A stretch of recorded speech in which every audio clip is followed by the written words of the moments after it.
Bonsoir à toutes, bonsoir à tous.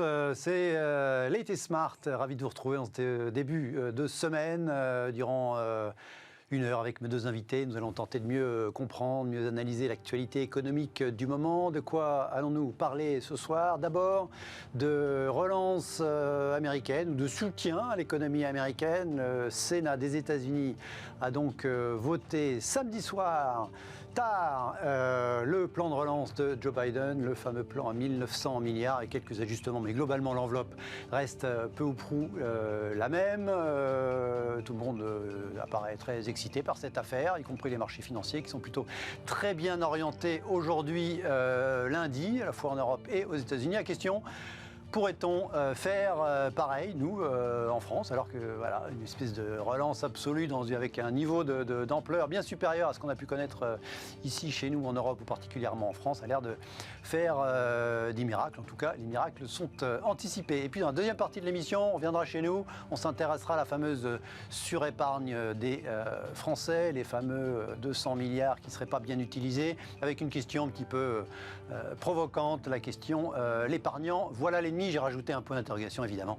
Ce sera précisément l'objet du débat. Voilà, les épargnants sont-ils des méchants rentiers ou de futurs investisseurs? Voilà, ce sera probablement la façon dont je lancerai le débat tout à l'heure. À mes côtés, Hélène Bottchon, bonsoir. Bonsoir. Vous êtes économiste du groupe BNP Paribas. À ma gauche, Stéphane Van Nuffel, bonsoir. Bonsoir Guillaume. Entrepreneur dans la finance, cofondateur de netinvestissement.fr. Merci à tous les deux d'être à mes côtés ce soir. Tout de suite, avant de parler de relance américaine et de son éventuelle importation chez nous, la question apéritif, on est le 8 mars, il est évidemment question de la journée de la femme.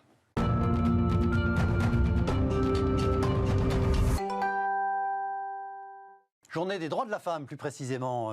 C'est important d'être précis en ce 8 mars. Regardez ce graphique proposé par l'AFP aujourd'hui. À toutes celles et ceux qui le suivent, l'agence sur Twitter, parité, la France au 15e rang mondial. C'est le Gender Gap Report du Forum économique mondial. Le Forum économique mondial, c'est l'organisation qui fait le Forum de Davos. On était au 70e rang mondial sur 115 pays en 2006. On est au 15e rang mondial en 2020 sur 153 pays. Il y a donc une progression. C'est l'Islande qui est en tête. Regardez par catégorie d'inégalité. Sur l'éducation et sur la santé, pas de problème. Sur l'économie, progression, mais encore peut mieux faire. Sur la politique, forte progression, mais peut évidemment encore beaucoup mieux faire. On va s'intéresser évidemment un petit peu plus à l'économie. Donner la parole indirectement, citer Geoffroy Roux de Bézieux, le président du MEDEF. Ni normal, ni efficace. Le manque de femmes dans les instances dirigeantes des entreprises, a-t-il dit ce matin à la radio. On travaille avec Elisabeth Borne sur un index sur les 4 dirigeants pour les féminiser le plus vite possible et permettre aux femmes d'intégrer les comités de direction. C'est le sens d'un des éléments d'une proposition de loi LREM soutenue par la députée Marie-Pierre Rixain qui, pour renforcer l'autonomie économique de toutes les femmes, veut garantir les libres dispositions de son revenu, faciliter le retour à l'emploi après un congé parental, agir sur le plafond de verre, plus de chances de financer son entreprise. Le plafond de verre, donc, voilà, les Échos qui résument ce matin le propos. La France veut imposer des quotas de femmes dans les instances dirigeantes des entreprises avec une règle qui serait pour les entreprises de plus de 1000 salariés qui sont tenues de publier un certain nombre d'éléments, notamment salariaux concernant les 10% de postes à plus haute responsabilité. Eh bien, 30% seraient occupés par des femmes d'ici à 5 ans et 40% d'ici à 8 ans, donc d'ici à la fin de la décennie. C'est la nature de cette proposition de loi. De façon plus générale, Hélène, est-ce qu'il faut légiférer en la matière pour pousser, pour aider la machine, pour aider le mouvement, aller plus vite? La question n'est pas évidente. J'aurais envie de dire, s'il faut en arriver là, oui, à ce moment-là, légiférons, vu que ça n'a pas l'air de se faire de manière naturelle. Pour d'autres sujets, ça a pu montrer son efficacité, on va dire, de forcer un peu les choses. J'ai cru comprendre que la loi Copé-Zimmermann avait quand même rencontré un certain succès au fil du temps. Sur les conseils d'administration, absolument, qui a fêté ses 10 ans, la loi, voilà. Donc, il y a peu de temps. L'idée, là, serait d'aller un cran plus loin. Donc, écoutez, pourquoi pas. Après, il n'y a peut-être pas que sur ce levier-là qu'il faut jouer. C'est sûr que c'est au sein des entreprises qu'on peut peut-être se montrer le plus actif, parce que c'est au sein des entreprises qu'il y a un certain nombre d'inégalités. Mais peut-être qu'il faut jouer, enfin non, c'est pas peut-être, il faut évidemment jouer aussi sur le levier de l'éducation.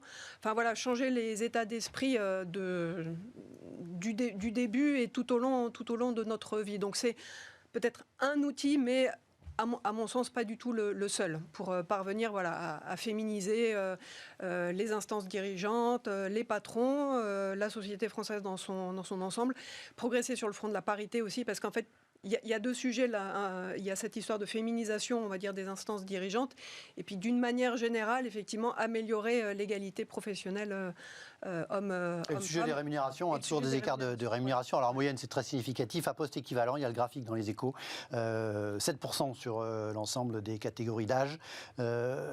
L'écart de rémunération, à poste équivalent, précisons. 4% d'écart sur les moins de 35 ans, 7% d'écart sur les 35-54, 12% d'écart sur les 55 ans et plus. Donc on voit que voilà, plus la génération est ancienne, plus l'écart est important. Donc ça veut dire que les choses s'améliorent. On voyait avec le graphique de l'AFP que les choses s'améliorent. Il faut quand même malgré tout accélérer, selon vous, Stéphane? D'abord, je pense que les générations d'aujourd'hui, je reste bloqué sur mon propos depuis qu'on m'interroge sur ce sujet, parce qu'en fait je pense que c'est plus vraiment un sujet pour les millennials, c'est ceux qui vont venir après. C'est plus un sujet pour nos générations ou même pour les générations précédentes, évidemment. Alors moi, je suis un libéral, Guillaume, donc évidemment, toute introduction de l'État dans les décisions des entreprises, dans la façon de gérer l'entreprise ou la façon de choisir ses pas à vos yeux d'un a priori favorable. C'est pas d'un a priori favorable, c'est que la loi Copé-Zimmermann a eu comme principal intérêt, dixit les dirigeants des conseils d'administration à l'époque, de faire prendre conscience à ces messieurs que peut-être ils étaient qu'un peu trop entre eux. Voilà, mais c'est une réalité. Donc évidemment, à partir de là, ils ont ouvert la porte. Maintenant, je reste convaincu, je sais qu'il y a de nombreuses femmes qui sont convaincues autour de ça. Ça peut être aussi un peu vexant, parce que ça enlève toute notion de méritocratie. Et qu'à partir de là, on pourrait demain juger que quelqu'un se retrouverait dans un COMEX parce que son genre, sa couleur, sa religion, son âge. J'ai appuyé du doigt le problème que ça pourrait être la même chose entre les anciens et les jeunes, parce qu'il y a un vrai sujet là-dessus. Il ne faut pas faire du tout jeunisme, il ne faut pas faire de l'anti-jeune non plus.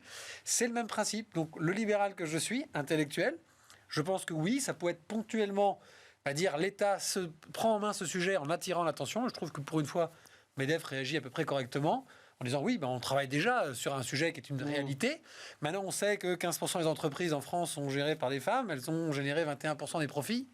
J'ai envie de dire que la méritocratie, elle s'écrit mathématiquement. Alors ça veut dire quoi? Peut-être que le volume est encore trop petit du nombre d'entreprises dirigées par des femmes pour qu'on puisse comparer. Il y a peut-être encore trop d'écart. Et qu'à 50-50, on verra. Enfin, sur le papier, pour l'instant, il semblerait que les entreprises gérées par des femmes le sont mieux. Donc je ne vais pas prendre l'avocat du diable. Je me dis justement, normalement, allons peut-être plutôt sur l'éducation nationale, sur la formation de nos enfants, en prenant leur finalement l'équité. Et ni la parité, ni l'égalité. Juste l'équité. C'est-à-dire que finalement, on s'en fiche du genre que vous avez si vous êtes à égalité finalement de compétences, de temps de travail, d'implication et d'envie. Vous serez payé pareil, vous aurez les mêmes responsabilités, voire plus. Et on s'en fichera dans les deux sens que vous soyez un homme ou une femme. Et la question des rémunérations est peut-être plus importante que la question d'un pourcentage, d'un objectif de pourcentage de femmes au plus haut, niveau. Vraiment, les différences de rémunération à poste égal, c'est juste pas possible. C'est sonnant et trébuchant, et c'est très concret, et c'est facile à mesurer, et c'est encore plus facile à changer, enfin en tout cas à faire évoluer. Ne forcer personne, Guillaume. Ne pas faire croire aux femmes pour une question de parité ou d'égalité qu'elles sont obligées de rentrer dans les COMEX, comme il y a des hommes qui n'ont pas envie de rentrer dans les COMEX. Donc chacun fait ce qu'il veut, chacun a son ambition et l'évolution de sa propre vie. Donc laissons faire les gens. Il y avait une tribune dans les Échos ce matin qui disait que chez les économistes, il y a du la situation était particulièrement critiquable. Oui. Vous confirmez? Alors, j'ai jamais été confrontée personnellement à la situation, mais j'ai vu passer effectivement des papiers récemment mettant en avant le sexisme important dans notre profession. Il paraît que c'est les professions les moins féminisées au sens qu'on vient d'évoquer. Allez, tout de suite, notre premier gros sujet. On va regarder ce qui se passe du côté des États-Unis et de leur méga plan de soutien.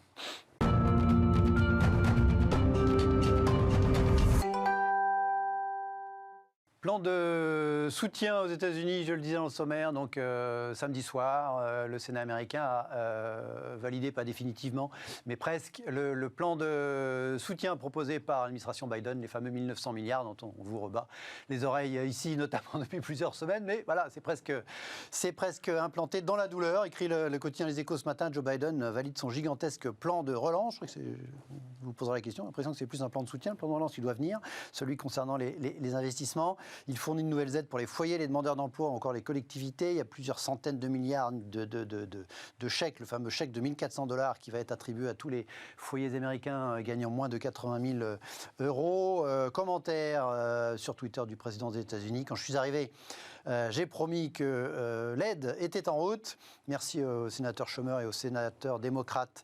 Nous avons fait un pas de géant vers la tenue de cette promesse. J'espère que l'American Rescue Plan, c'est le nom de ce plan à 1900 milliards, passera rapidement à la Chambre des représentants. Comme il a été un petit peu amendé, il faut qu'il soit voté par la Chambre des représentants, mais ça devrait être une formalité, a priori dès cette semaine, de façon à ce qu'il puisse arriver sur mon bureau très vite pour que je le signe, a donc écrit le président des États-Unis samedi soir dans la foulée. Et puis à propos de ce plan et de ces chèques de 1400 $, cette étude de Deutsche Bank aux États-Unis, dont CNBC se fait l'écho, les jeunes s'apprêteraient à dépenser la moitié de leur stimulus check, le fameux 1400 $, en action.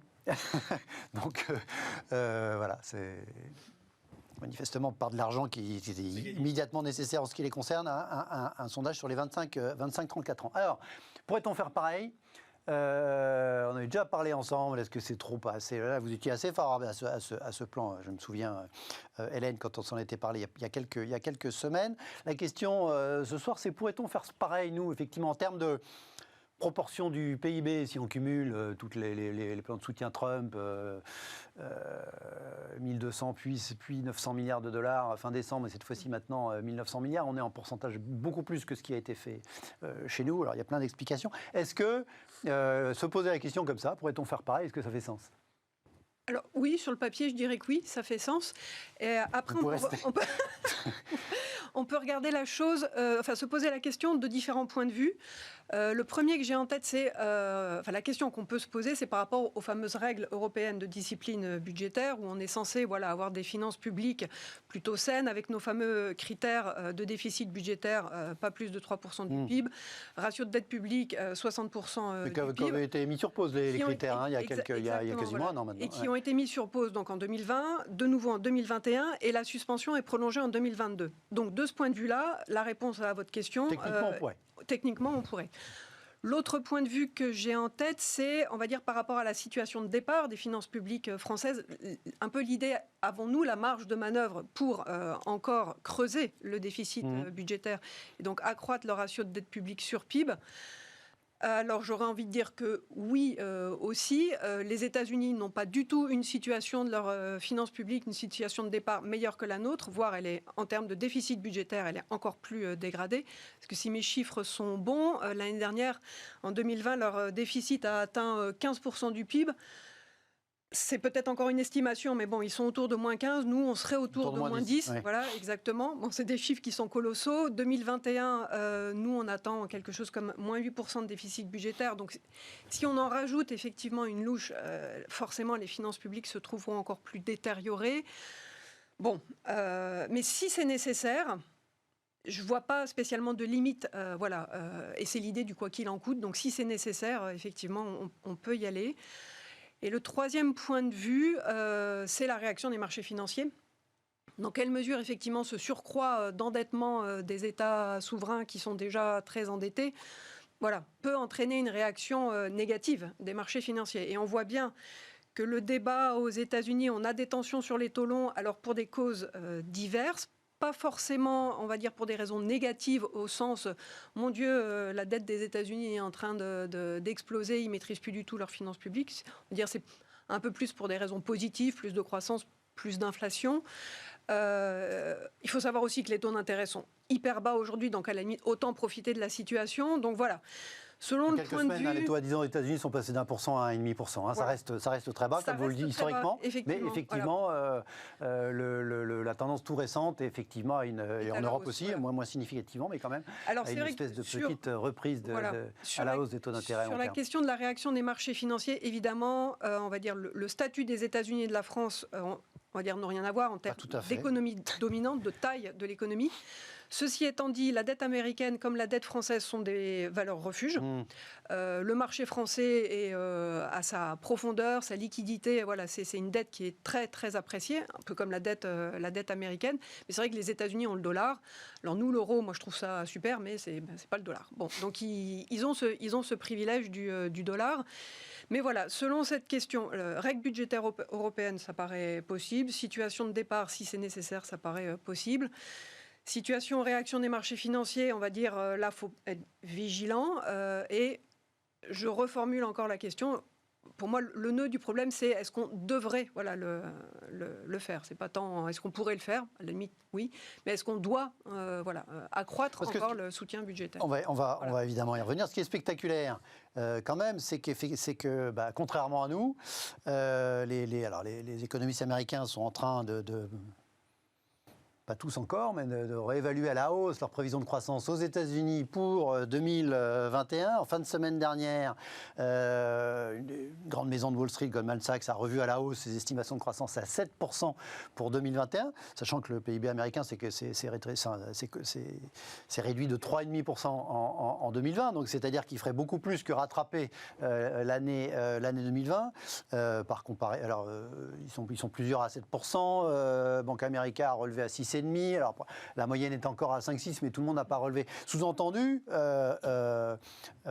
stimulus budgétaire massif, plus, ça joue aussi, réussite du plan de vaccination, pas un crack à la hausse du PIB, mais très forte augmentation de la croissance aux États-Unis, d'où la question, effectivement, est-ce qu'on ne pourrait pas faire pareil? Et c'est une très bonne question, une très bonne remarque, Guillaume, parce qu'en fait, ce qui est marrant, c'est que dans le tweet du président Biden, vous avez le mot rescue, hein, ils ont appelé ça rescue, mais en fait, les plans américains sont toujours des plans de relance, ne sont jamais des plans de sauvegarde. Donc le mot rescue n'est pas adapté, ou en tout cas, il n'est pas pensé par les Américains comme nous. Donc pour répondre à votre question, est-ce qu'on pourrait ou est-ce qu'on devrait, parce que là, pour le coup, je suis assez d'accord que... Je suis pas sûr que dans la mentalité européenne, et je parle même pas de la mentalité que franco-française, c'est très, très compliqué. Parce que le choix des démocrates, et ça va... Et pardon, hein, c'est caricatural, mais ça va choquer les bien-pensants français qui adorent M. Biden et qui trouvaient que M. Trump était le grand méchant loup. Vous allez voir que la politique que M. Biden veut initier en ce moment pour les États-Unis va être extrêmement centrée sur les États-Unis. Et l'Europe, normalement, va se prendre la porte plein fouet, comme d'habitude, parce que, pour répondre à votre question, on va donc pas pouvoir faire pareil. C'est pas on va devoir, on va pas pouvoir. Bon, qu'est-ce qu'il fait, lui? Il veut décider, et vous avez mis le doigt dessus, il va mettre en surchauffe volontairement l'économie américaine. Et en mettant en surchauffe, il va créer de l'inflation, il va faire monter les salaires américains des plus pauvres. Et ça se marie avec l'arrivée d'un potentiel SMIC, en tout cas d'un potentiel salaire minimum doublé. Qui a été exclu du plan pour des raisons politiques, parce qu'effectivement, il ne serait pas passé au Sénat. Ce qu'il prend et qui va vraiment, ce qui est le vrai sujet entre les deux chambres aux États-Unis, c'est que forcément, ça va pénaliser un peu l'épargnant. Parce que hausse, surchauffe de l'inflation, ça va pénaliser les épargnants. Et on sait que les épargnants aux États-Unis, c'est la retraite. C'est y compris l'assurance maladie, qui sont épargnants. Ils ne sont pas comme nous, ce n'est pas l'État qui s'en occupe, c'est l'épargnant privé. Et souvent, l'épargnant privé est aussi le salarié américain qui bénéficiera d'un côté. Sauf que les Américains sont pragmatiques. Moins 3,5, on va faire plus 7. C'est pas moins 3,5, on va faire plus 2, puis plus 1,5. Non, c'est moins 3,5, on va faire plus 7. Voilà. Donc eux, ils ont cette mentalité. C'est très important de le rappeler. Pourquoi? Parce que déjà, nous, en Europe, on n'a pas cette mentalité. Et en plus, on n'a pas les institutions qui nous permettent d'avoir une ultra-réaction. Et pourquoi j'en viens là-dessus? Parce que regardez le vaccin, et c'est le mot que vous avez dit en dernier, l'exemple que vous avez donné en dernier. Les Américains vont être beaucoup plus efficaces. Ils ont été extrêmement en retard parce que leur président du moment a estimé que c'était une grippette. Bon, ils ont pris très fort, très cher. Bon, ça y est, maintenant ils ont compris que c'était pas une grippette. Ben, ils ont mis les moyens pour très vite régler le problème. Et ça veut dire que ça passe par des masses et des masses d'argent qui sont injectés, y compris en hélicoptère-monnaie direct, puisque l'État a fait un chèque à ses administrés. Je le rappelle, c'est le pays le plus ultralibéral sur le papier au monde. Et là, il n'y a rien. Un chèque, donc les trois plans, c'est le troisième, et à chaque fois, il y avait un chèque. Il n'y a rien. On est presque. Alors, à l'inverse, il y a des raisons. Nous, on n'a pas besoin de chèque. On est dans une économie collectiviste, c'est-à-dire que l'État distribue directement à l'acteur économique en espérant que l'acteur économique soit le dépense dans les entreprises locales américaines, soit carrément le place en action et donc règle le problème potentiel de la santé et de la retraite. Ce qui n'est pas le cas en Europe, parce que nous, quand on épargne, on épargne sur des livrets, des trucs qui rapportent rien à personne. Bon. Et donc, éventuellement, à la question, est-ce que nous, on peut faire la même chose ? Je ne crois pas, et je crois surtout qu'on ne doit pas faire la même chose. Bon.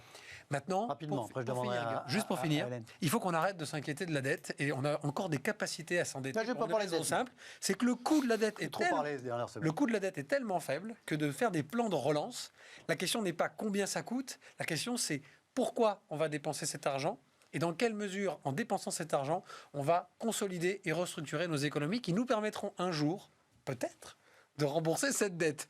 Et ça peut être du développement durable, ça peut être de la santé, ça peut être des investissements. Parce que les Américains, comme leur économie est basée sur la consommation, un plan de relance, ça va dans la consommation. Nous, finalement, on ne sait pas trop. Est-ce que ça va dans de la location ? On ne sait pas trop où est-ce que ça va. Ça va dans de la sécurité qui n'est plus vraiment une sécurité.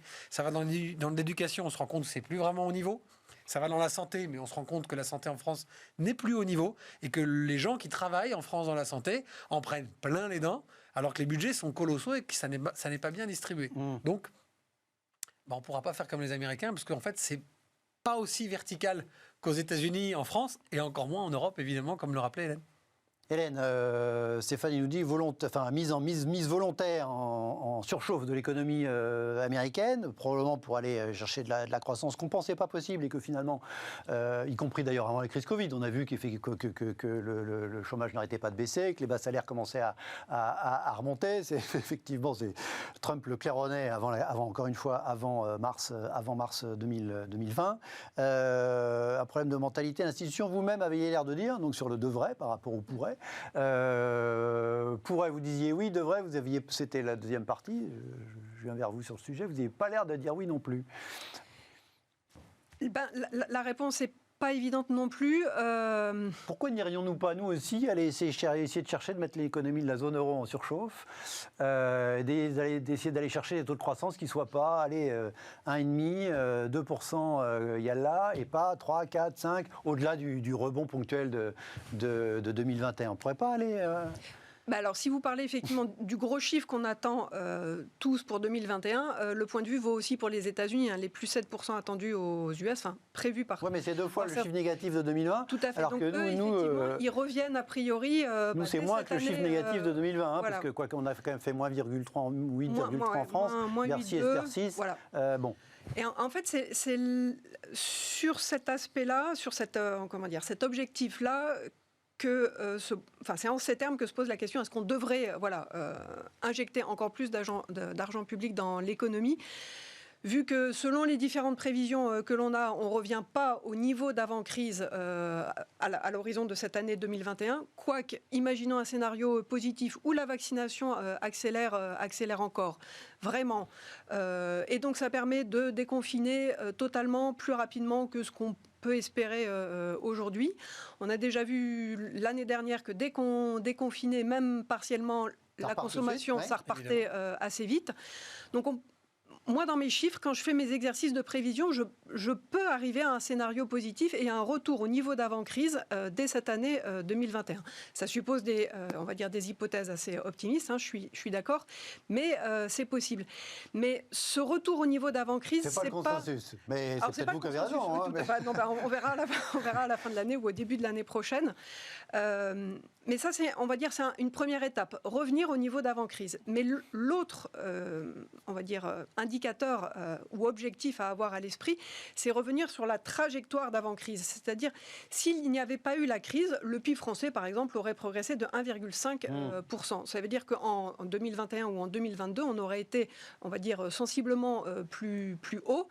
C'est pas la plupart des courbes, on garde un gap de 5%. C'est-à-dire qu'on reste durablement en dessous de 5%, inférieur à ce que ça aurait été. Et en fait, on ne revient, pour le moment, à l'horizon de nos prévisions, on ne revient jamais sur ce sentier de croissance s'il n'y avait pas eu la crise de la Covid-19. Et là, pour le coup... Et justement, est-ce que ça ne justifierait pas de doubler, tripler les niveaux de plan de relance européen ou français ? Sur ce plan-là, oui, ça pourrait effectivement justifier ça. Mais attendons peut-être de voir quels sont les effets du plan France Relance, parce qu'il y a quand même 100 milliards dans les tuyaux, qui commence à être déboursé, mais on n'en est qu'au début. On est d'accord que même si les États-Unis sont plus grands que la France, 100 milliards, c'est pas 1900 milliards de dollars. Hein. Bien sûr que non. 5, mais sachant qu'il y a l'effet de levier. Et exactement, ça dépend de ce qu'on en fait aussi. Je me suis mal exprimé. Il y a le plan France Relance, il y a les mesures d'urgence aussi qui sont importantes et qui produisent leurs effets pour amortir le choc et préparer la reprise quand on déconfinera. Et il y a effectivement ces deux questions fondamentales. Qu'est-ce qu'on en fait de cet argent et dans quel timing ?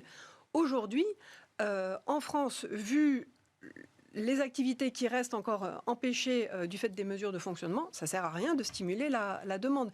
Alors aux US, je n'ai pas tout le détail effectivement des mesures de confinement.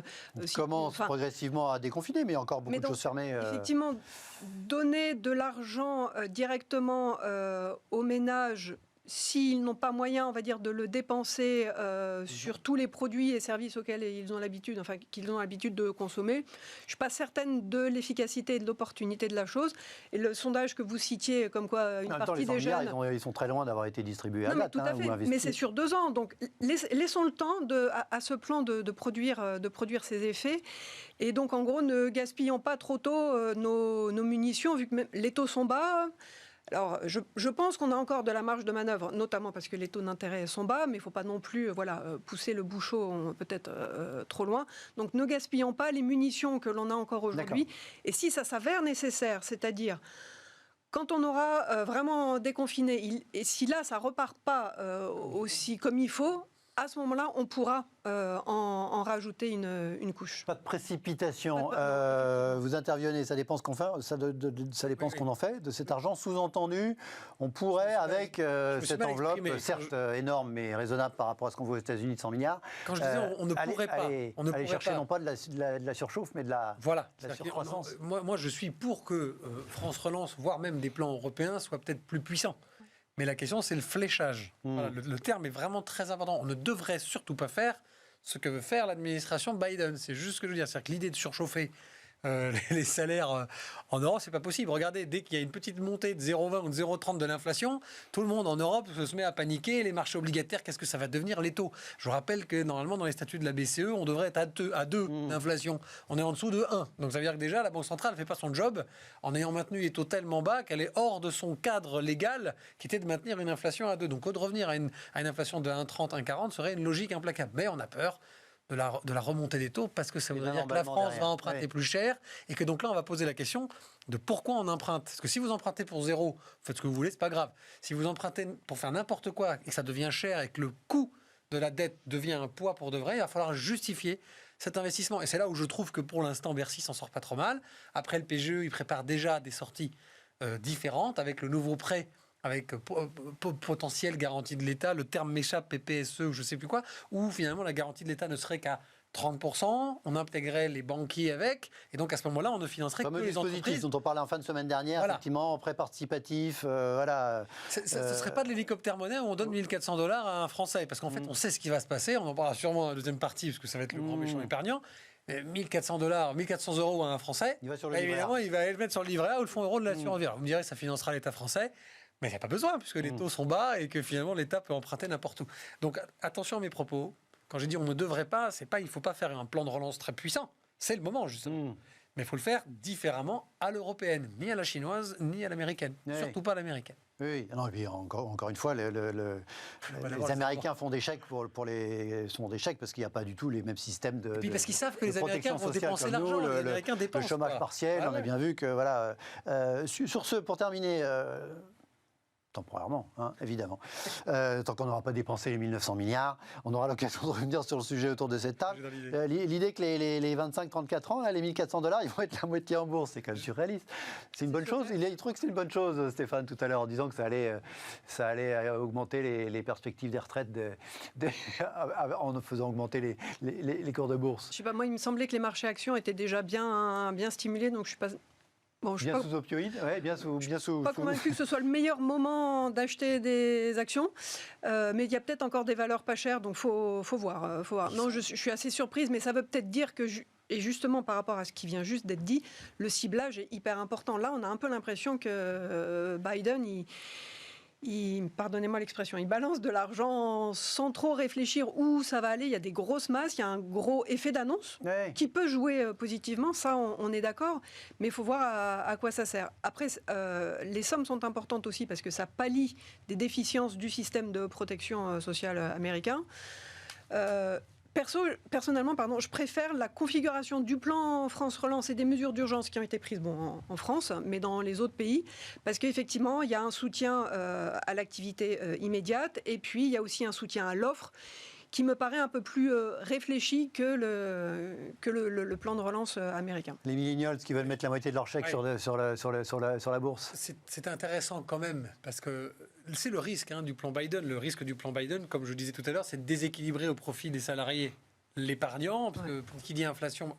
Sauf que là, on le voit déjà, les jeunes, parce que là, c'est les jeunes, c'est pas les Américains, c'est les jeunes vont avoir comme 34. réflexe d'investir. Bon, ce qu'on sait statistiquement, c'est que l'Américain, quelle que soit sa tranche d'âge, a fortiori le jeune, il va investir en actions américaines. Et donc, il va viser évidemment les nouvelles technos, il va viser les nouveaux modes de vie, les nouveaux modes de communication, de consommation, les Netflix, les Amazon, etc., etc. Donc, évidemment, les Américains, même si ça devenait un peu pervers, et qu'en effet, 50% de ce billet, qui est normalement fait pour être consommé dans les magasins, les restaurants, etc., va en bourse, ça ira au moins pour financer l'économie réelle américaine. C'est pour ça que je vous dis que la porte, l'Europe va la prendre plein fouet. Parce que nous, le problème, c'est que c'est l'inverse. C'est que quand on distribue, d'abord, on ne produit plus. Donc forcément, ça part à l'étranger dans des pays qui produisent pour nous. Et même quand ils investissent en bourse, même quand l'épargnant français investit en bourse, aujourd'hui, en ce moment, il a un peu compris que c'était les nouvelles technologies et toute cette typologie d'ISR et d'ESG, c'est-à-dire l'investissement socialement responsable, dont la grande majorité des grandes industries malheureusement, ne sont pas françaises, ne sont pas européennes. Les panneaux solaires, etc., etc. Donc, cette épargne, elle fuit également. Donc, en fait, c'est double effet qui se coule négatif sur l'Europe et sur la France. Donc, je suis d'accord avec Hélène.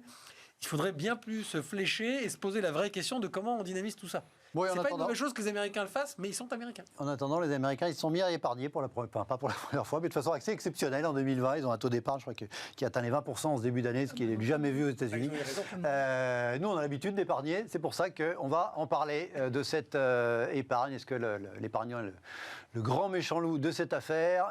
Rendez-vous dans quelques instants. Restez avec nous. On marque une très courte pause.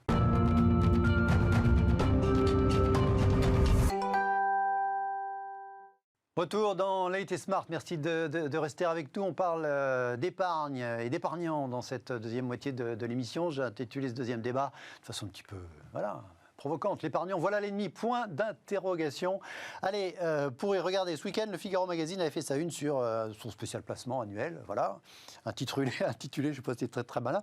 Comment tirer profit de la crise, les conseils de nos experts. Voilà ce petit tweet du Parti communiste français. Ça va l'air entier, point d'interrogation, vous dérange pas trop, ça m'a bien fait rire. Ce matin, dans le Figaro, il y avait une chronique de mon confrère Jean-Pierre Robin. Le travail et l'épargne sont les deux mamelles de la croissance économique. Ok, sous-titré, il est dangereux de vouloir faire de l'épargnant l'ennemi numéro 1. C'est ce qui m'a donné l'idée d'intituler le débat comme ceci. Il démarre sa chronique en rappelant, l'un comme l'autre, vous aimez bien l'histoire économique. Durant la Grande Dépression des années 30, l'économiste John Maynard Keynes avait popularisé cette théorie en haranguant les ménagères dans les grands magasins londoniens. Dépensez votre argent, sinon votre mari perdra son job. Sous-entendu, il faut dépenser son argent, il ne faut pas le thésauriser. Il y a une imaginaire qui n'est pas toujours dans les littératures, etc., qui n'est pas toujours formidable concernant l'épargnant, qui est un petit peu assimilé à rentier. Alors, c'est deux choses différentes, je suis sûr que c'est ce que va nous rappeler Stéphane, mais il y a ces fameux 200 milliards, 130 milliards en 2020, d'après la Banque de France, possiblement 200 milliards sur les 2 années à l'issue de 2021 de surépargne liée à cette crise. Alors, c'est pas de la richesse supplémentaire, c'est juste de la non-dépense, compte tenu de la situation particulière de l'économie, des commerces fermés, de secteurs entiers sur lesquels on ne peut pas dépenser son argent, et notamment des secteurs de consommation significatifs, comme évidemment les restaurants, la culture, tous ces endroits où on allait dépenser son argent quand on en avait, qu'on le pouvait, et qu'on n'a pas pu le faire, même si on avait encore son argent depuis le mois de mars dernier. Cette idée de l'épargnant, là, je vais quand même parler excusez-moi, je vais quand même lancer le net investissement, pas les faire son métier, les épargnants. Effectivement, il en a fait son métier et a raison, et avec succès. Stéphane, l'épargnant, vous avez 2 minutes pour nous dire que c'est pas un méchant de rentier. Non, alors d'abord, c'est très drôle parce que la remarque de Keynes date quand même du début du XXe siècle. On se rend compte de la misogynie de la société de l'époque parce que c'était madame allait dépenser l'argent dans les magasins pour que monsieur ne perde pas son emploi. C'était pour le petit clin d'œil du 8 mars. C'était juste pour vous dire que la pensée, aussi libérale qu'elle puisse être, était quand même encore bien réactionnaire à l'époque. Bon, peu importe. Donc maintenant, la question est la suivante. C'est que je voudrais que n'importe quel, y compris le Parti communiste français, qui une fois de plus nous a éblouis par la drôlerie et l'ironie et l'intelligence de son... Oui, c'est drôle. Oui, tant que c'est juste un tweet, c'est drôle. Enfin, il le pense pour de vrai, là c'est moins drôle, Guillaume. Pourquoi ? Parce que là on vit un truc très particulier avec ce confinement-là, successif ou ces couvre-feux.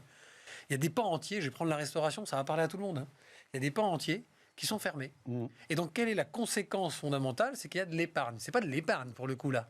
Là, c'est de l'accumulation de la non-dépense. Vous l'avez bien rappelé. Et les mots sont très importants. Il y a une différence entre l'épargne, qui est la première étape de quelqu'un qui met de l'argent de côté pour investir. Épargne investissement étant quasiment la même chose, c'est simplement une question d'étape. On épargne pour investir. Là, on n'a pas épargné pour investir.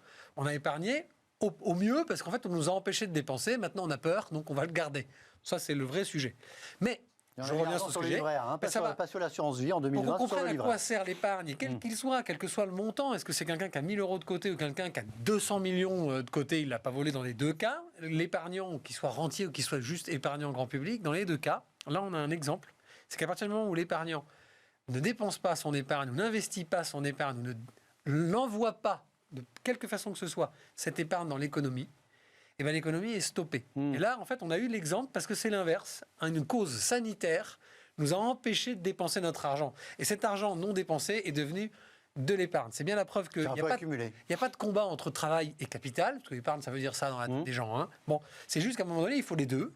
Et que s'il n'y a pas de travail, parce que sanitairement, on ne peut pas travailler, ben c'est le capital qui se cumule. Et qu'à un moment donné, si ce capital il ne sort plus, parce qu'on l'empêche fiscalement, etc., ben, il n'y aura plus de travail. Donc en fait, ce n'est pas l'un contre l'autre. Il n'y a pas un méchant et un gentil.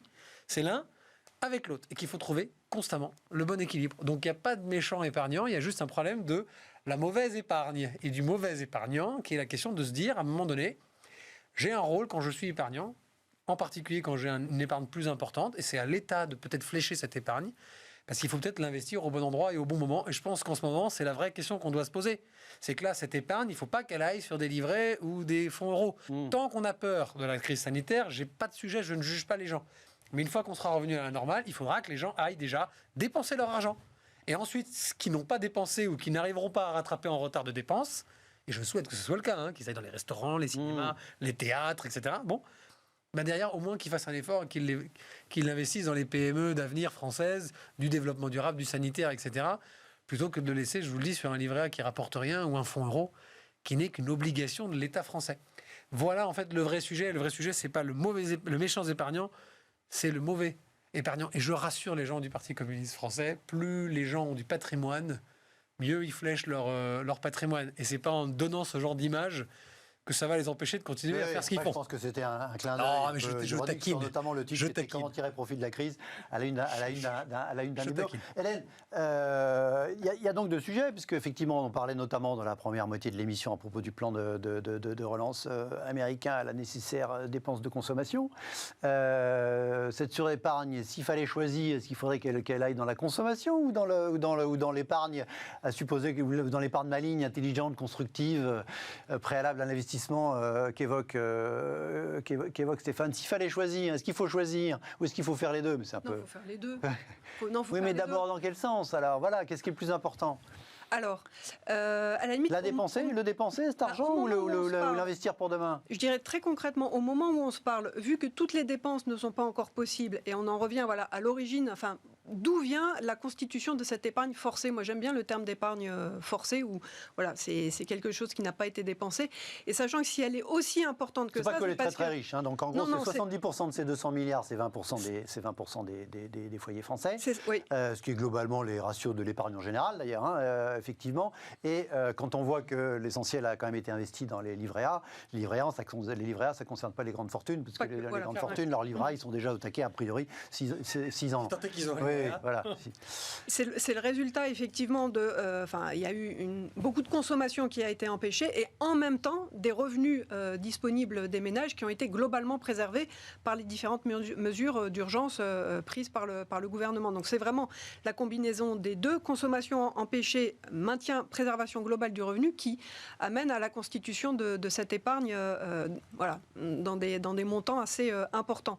Il y a une étude de la Banque de France il n'y a pas très longtemps qui a essayé de distinguer qu'est-ce qui relève effectivement de cette consommation empêchée et qu'est-ce qui relève du facteur, on va dire, incertitude au sens... Précaution, exactement. Épargne de précaution et la peur, notamment vis-à-vis de l'état du marché du travail, de perdre son boulot et tout ça. Ouais. Et leur étude montre qu'il y a une part non négligeable de cette épargne forcée qui est de l'épargne de précaution et pas, on va dire, ce n'est pas que de la consommation. Que de la non-consommation. Que de la non-consommation, exactement. Et en fait, c'est important de savoir quelle est la répartition, quels sont les motifs d'épargne, parce que la manière dont elle sera débloquée quand la situation le permettra, n'est pas du tout identique. Si c'est essentiellement de la non-consommation, dès qu'on est déconfiné, faut que je vérifie bien ce que je dis, c'était bon. Ça devrait repartir vite. Et là, comme on n'est pas encore totalement déconfiné, et donc à mes yeux, ça ne sert à rien d'essayer de stimuler de la consommation là où il n'y a pas de consommation possible, réfléchir à l'orienter de la manière la plus judicieuse possible sur des produits d'investissement. Oui, mais la fin du confinement, on parle en semaines, alors que des perspectives d'épargne, normalement, je parle sous le contrôle du spécialiste, on n'épargne pas pour quelques semaines, a fortiori quand il s'agit d'investir dans des entreprises en croissance. Ça peut être sur des produits de long terme. Sachant que c'est quand même un gros serpent de mer de comment utiliser l'épargne des Français pour mieux financer l'économie française, c'est un sujet... de toujours. J'ai trois idées, si vous voulez. Donc là, c'est clair qu'il y a un très très bon moment pour réfléchir à comment la flécher, et même le plus rapidement possible, même dès aujourd'hui, moi je réfléchirais à comment utiliser cet argent qui dort pour le flécher dans des produits d'investissement, et notamment en lien avec le développement durable. Fin de semaine dernière, j'ai une confrère à vous, une banque rivale et néanmoins amie, certainement, qui disait que cet argent il dort pas complètement parce qu'il est quand même dans le circuit bancaire et que même s'il dort facialement sur le compte courant, il est quand même, il sert quand même indirectement à... On voit bien qu'il y a des besoins de financement. C'est le principe du métier de la banque. À la fois, l'État, même s'il se finance pas cher, pourrait imaginer peut-être une sorte de grand emprunt ou de mobilisation de l'épargne des Français pour financer l'État français directement en quelque sorte, et il y a tous les besoins de financement des entreprises qui ont été qui sont en difficulté lourde du fait de la crise. Et il y a aussi tous les besoins de financement liés à la transition énergétique, ou alors faire à ce moment-là, si on imaginait le même dispositif de chèque directement aux ménages comme aux US, moi, je vote pour un chèque pour financer direct de la rénovation énergétique de maisons ou de changement de voiture. Mais dans les exonérations fiscales, etc., ça suffit pas. L'autre jour, la ministre Barbara Pompili a fait un tweet. Elle avait visité une maison. Elle avait dit qu'il y a eu 17 000 euros de travaux de rénovation. Ça lui a coûté 300 balles à la famille. Et puis il y avait des mauvaises langues que je comprenais assez bien, qui disaient qu'il fallait quand même pour justifier par une future baisse de la consommation électrique de la maison 17 000 euros de travaux, il fallait attendre 55 ans. Donc le retour sur investissement est lent, mais en fait c'est nécessaire. On peut avoir un doute sur l'efficacité économique du truc.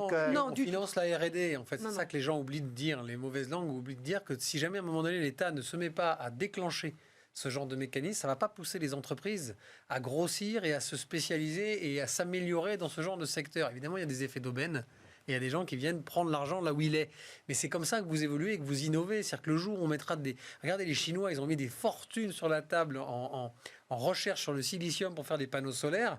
Ils ont sorti des trucs qui sont devenus des espèces de feuilles calques que vous mettez sur vos tuiles. Vous n'avez plus besoin de changer votre toit.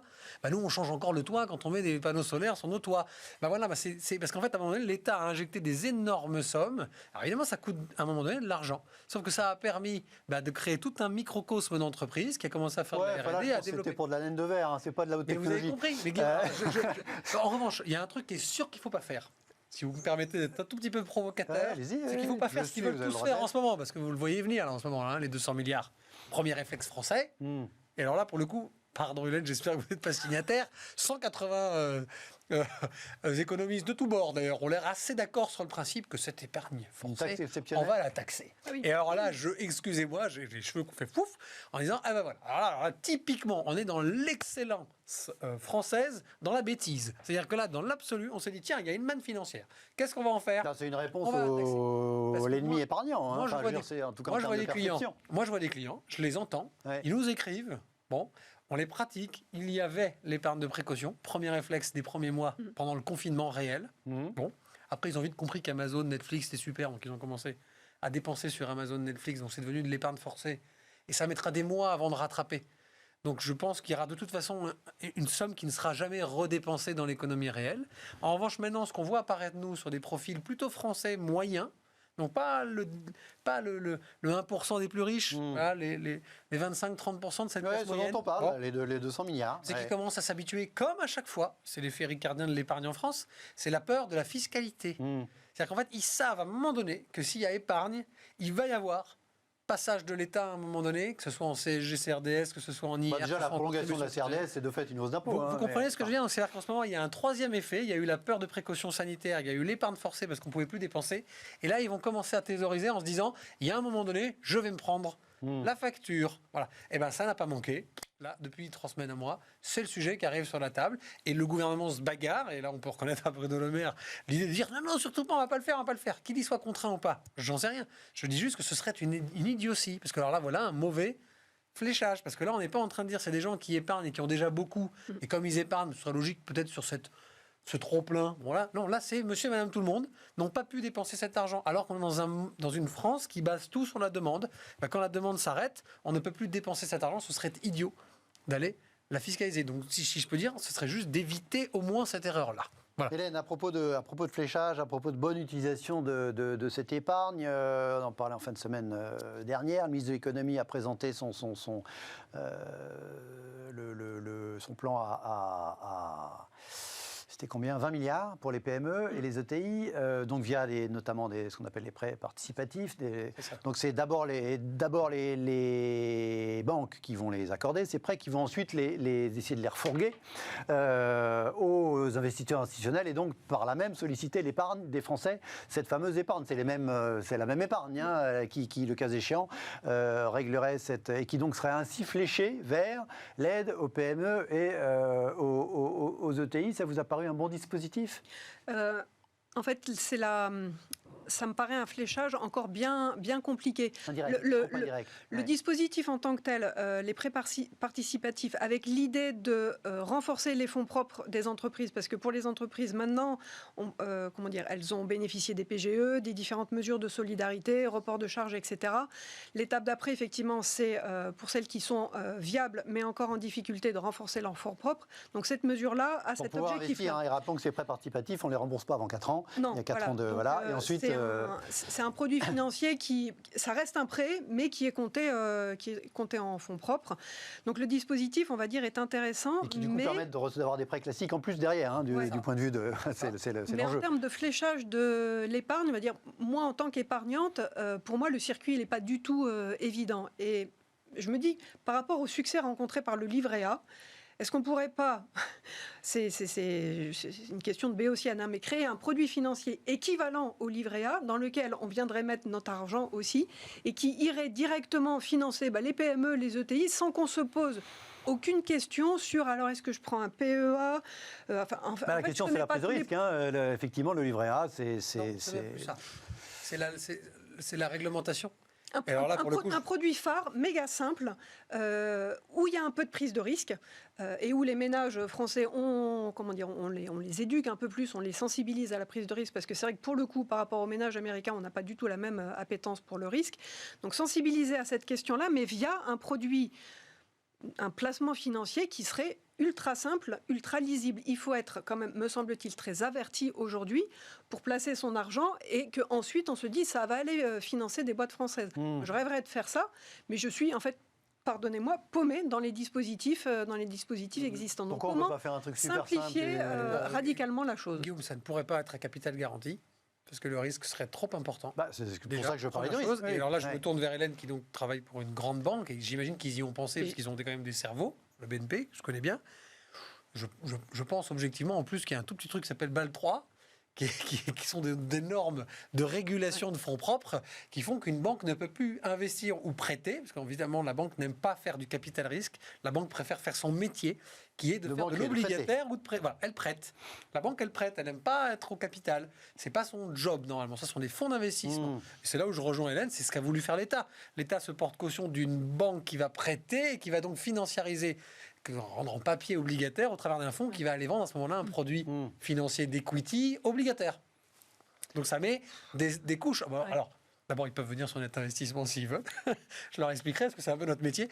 Mais je suis d'accord, pour le grand public, ça ne fonctionnera pas comme le livret A qui a un capital garanti, y compris rentrant dans les pseudo-cautionnements de l'État si jamais la banque en question faisait faillite. C'est-à-dire qu'on nous a aussi complètement shooté depuis 30 ou 40 ans à la notion de zéro risque dans l'épargne en France. On est le seul pays au monde à avoir été shooté avec ce genre de mécanisme, livret A, LLD. Qu'est-ce qu'on a eu aussi? On a le PEL, qui a été quand même une super réussite là-dessus. On a vu que l'immobilier était bien maîtrisé en termes de taux là-dessus. Et puis le fonds euro. On a été habitué en fait à ne pas prendre de risque du tout. Alors évidemment, pas de prise de risque dans le monde actuel, c'est plus de rémunération. Si vous voulez attirer ceux qui veulent la rémunération, ils sont prêts à prendre du risque, mais ils ne sont pas si nombreux que ça, et malheureusement, les Français n'ont pas été habitués à ça. Et donc, la problématique, elle est un peu là. Mais je continue à dire, mais c'est mon point de vue, le fléchage, il se fait par la fiscalité. Quand vous êtes dans un pays qui est un des plus fiscalisés du monde, normalement, il y a des leviers. en tout cas de l'Europe, je ne parle pas de défiscalisation particulièrement, je ne parle pas de la fameuse carotte fiscale qu'on peut donner en investissement ISF à l'époque, si vous investissiez au capital, qui était une très bonne réussite. Bon, on a supprimé l'ISF, c'est disparu avec, c'est dommage. Voilà, je parle juste de ne pas surfiscaliser l'investissement. Voilà, parce que le PFU, c'est super, 30%, mais c'est quand même 30%. Donc quand vous avez un particulier qui investit, qui prend un risque au capital d'une entreprise de moyenne taille et qui en plus sait que s'il gagne de l'argent, il va prendre 30%, peut-être qu'on devrait lui dire 0. Bon, ça existe déjà, c'est le PEA. Donc il y a du boulot, hein, Hélène. Ça existe déjà en fait, tout existe déjà. Les banques ont déjà pensé à tout, les assurances aussi. Pas l'État, puisque l'État il est toujours passé par la couche fiscale. Et voilà, et ça c'est pas bon, et il ne faut pas en rajouter encore. Mais c'est ça, tout existe déjà, mais c'est pas, me semble-t-il, à la connaissance du grand public. Or là, on a une manne d'argent quand même assez conséquente dont on se dit que voilà, elle pourrait être réinjectée. C'est un réceptacle, c'est pas un produit d'investissement lui-même. Vous pouvez mettre des choses dedans. Ça règle le problème fiscal. Oui. Ça a réglé le problème fiscal. Après, le PEA, vous mettez ce que vous voulez, y compris les actions de la maison de l'entreprise de votre beau-frère. Vous pouvez même mettre les propres actions d'une entreprise dans laquelle vous étiez salarié, que vous êtes co-créateur à partir du moment où vous ne dépassez pas une proportion de capital. Donc, c'est un super outil de défiscalisation dans l'absolu, mais le risque, il est sur 100% de la somme que vous mettez. Il n'y a aucune garantie dans ce produit-là. Non, d'abord, si on peut juste passer un message, Guillaume, ce soir, encore une fois, c'est... Déjà, la première chose qu'il faut faire, c'est qu'il faut dépenser son argent. C'est-à-dire que le départ, c'est 200 milliards, il va falloir le maximum les réinjecter dans les compagnies aériennes, dans le tourisme, dans les restaurants, dans les théâtres, dans les cinémas, etc. Parce que là, pour le coup, ça va reconsolider le tissu des entreprises françaises qui repasseront par la case emploi, qui donc repasseront par la case charges sociales, repasseront par la case impôt sur les sociétés, voire même dividendes, voire même impôt sur les revenus des gens qui détiennent le capital. Et là, l'État se renflouera et on refinancera l'économie réelle de cette façon-là. Donc déjà, la première chose pour bien épargner, commencez déjà par investir dans l'économie de proximité. Ça vous paraît complètement caricatural, parce que je vous vois atterré par ce que je dis, mais c'est une réalité. Non, moi je cherchais à boucler la boucle par rapport, vous disiez dépenser votre argent, boucler la boucle avec l'anecdote sur Keynes, là, qui a été citée par Jean-Pierre Robin, dépensez votre argent, sinon votre mari perdra son job, sinon votre femme perdra son job, évidemment, en élargissant le sujet. Allez, il nous reste moins de 5 minutes, voilà, deux, trois commentaires, d'autres actualités pour terminer l'émission. Allez, pour terminer, une actualité plus anecdotique ou pas d'ailleurs, pour finir l'émission. Jack Dorsey, l'un des cofondateurs de Twitter, actuel patron du réseau social, a mis en vente ce week-end son premier tweet avec des offres qui atteignent à peu près, aux dernières nouvelles, on était à 2,5 millions de dollars, je ne sais pas où on en est ce soir. Alors, mettre en vente un tweet, c'est un truc particulier. Hein, c'est quand même, le tweet, il est toujours visible sur Twitter, son premier « Just setting up my Twitter ». Donc à l'époque, il avait enlevé les voyelles, c'était la mode. On appelle ça un jeton non fongible. non-fungible tokens, donc ces espèces d'objets cryptographiques uniques là, qui sont certifiés par la blockchain. Il y a 8 jours dans l'émission, on parlait d'une œuvre d'art qui avait été vidéo, qui avait également été vendue sous cette forme-là, plusieurs millions de dollars. Est-ce que vous avez envie d'acheter ou d'investir dans des non-fungible tokens, ou est-ce que vous allez inciter je sais pas, parce que l'œuvre d'art que j'évoquais l'autre jour, là, effectivement, en novembre, elle avait été achetée 60 000 $, elle avait été vendue 6 millions 2 mois après. Vous auriez envie d'être le propriétaire du premier tweet de Jack Dorsey? Très clairement, non. Même si ça peut valoir plus cher dans 3 mois, 6 mois. Oui, mais la notion de contrepartie est beaucoup trop aléatoire. Alors là, je laisse Hélène, économiste, vous réexpliquer la base d'une contrepartie, qui est donc la base de la monnaie, et donc des échanges internationaux. Là, je vois pas. Ah non, là, on peut faire ça avec une voiture de collection, une pièce. Oui, voilà, c'est comme un autographe, quoi. Voilà, digitaliser la valeur. Ça m'échappe un peu aussi. Voilà. Ouais. Et pourquoi on ne pourrait pas avoir des œuvres numériques comme ça, être propriétaire d'œuvres numériques accessibles à tout le monde, et votre certificat de propriété est établi, inscrit non pas noir sur blanc, mais dans le code de la blockchain. Apparemment, c'est fiable.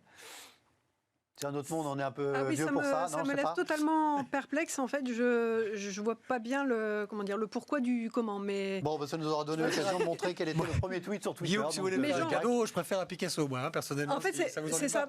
C'est pas le même prix. Un Picasso à 2 millions, on n'en avait pas beaucoup. Mais en même temps, est-ce que il y a certains investissements, y compris en œuvres d'art, où on achète uniquement parce qu'on pense qu'on va pouvoir les vendre plus cher? Alors, c'est pas une œuvre d'art, mais c'est la contrepartie. C'est comme un vieux livre, un truc un peu unique, quoi. Voilà, non? Il y a une composition artistique dans un vieux livre, théoriquement, quand même. Allez, bon, pour terminer, les Sussex. Les Sussex. Le groupe Viacom-CBS aurait déboursé entre 7 et 9 millions de dollars pour s'arroger les droits de diffusion de l'interview de 2 heures. Cette interview de 2 heures a été diffusée aux États-Unis et en Grande-Bretagne hier soir. Elle sera diffusée en France ce soir pour ceux que ça intéresse. Elle a été diffusée en France ce soir, oui, également. Entre 7 et 9 millions de dollars pour une interview. On imagine qu'il y a eu un petit peu pour la productrice, un petit peu pour les interviewés, qu'ils ont dû forcément redonner à des charities. Ça vous inspire quoi? Vous êtes passionné par l'aventure des Royals? Non, alors d'abord sur le fond, l'Angleterre est choqué, elle était choquée, c'était le titre de presse de tous les quotidiens ce matin. Je fais mes 10 secondes people, je suis toujours très surpris que des gens qui ont choisi d'appartenir à un mouvement, une famille royale en l'occurrence, soient surpris quelques mois après, des contraintes que ça peut représenter. Hello, on a envie de dire, pour être anglais jusqu'au bout dans le sujet. Donc moi, ça me dépasse que d'un coup, ça devienne comme ça un sujet du jour au lendemain. Après, sur la partie plus économique et plus financière, c'est à l'image de la société aujourd'hui, ça fait parler. Il y a une contrepartie de gens qui sont prêts à payer pour pouvoir, en pay-per-view sans doute, ou j'en sais rien, regarder Non, il y a eu de la pub. Voilà, j'imagine. Très bien. Donc le vieux système qui marche hyper bien, ça a dû cartonner à mort. Ouais. Donc tant mieux. Si chacun a pris un ticket au passage, s'ils ont donné ça à des œuvres de charité. J'imagine, j'en sais rien, je n'ai pas le détail, je n'ai pas creusé. Un avis, vous êtes passionné par la famille royale, Hélène? Je ne suis pas une grande connaisseuse de la famille royale. Ce qui s'y passe, effectivement, a plutôt tendance à... Ils sont de moins en moins la famille royale, d'ailleurs. Ils sont quand même sérieusement éloignés, à fortiori hier soir, je crois. Non, mais effectivement, la somme déboursée par la chaîne pour pouvoir diffuser cette interview me laisse quand même bouche bée et pantoise. C'est des sommes qui sont astronomiques. Je dis, c'est peut-être un moyen, effectivement, d'utiliser, on va dire, l'argent existant. Peut-être qu'on pourrait investir, nous aussi, la question qu'on se posait sur où placer notre épargne, peut-être qu'on pourrait... Voilà. Mais la question se posera des droits pour nous écouter tous les trois, effectivement, parce qu'on a parlé quand même, on a parlé gratuitement ce soir. Il va falloir qu'on revoie nos standards, parce qu'effectivement, c'est pas très normal. Allez, je vous embête plus avec Harry et Meghan. Merci à tous les deux d'avoir été avec moi. Merci à vous de nous avoir regardés. Très bonne soirée, à demain.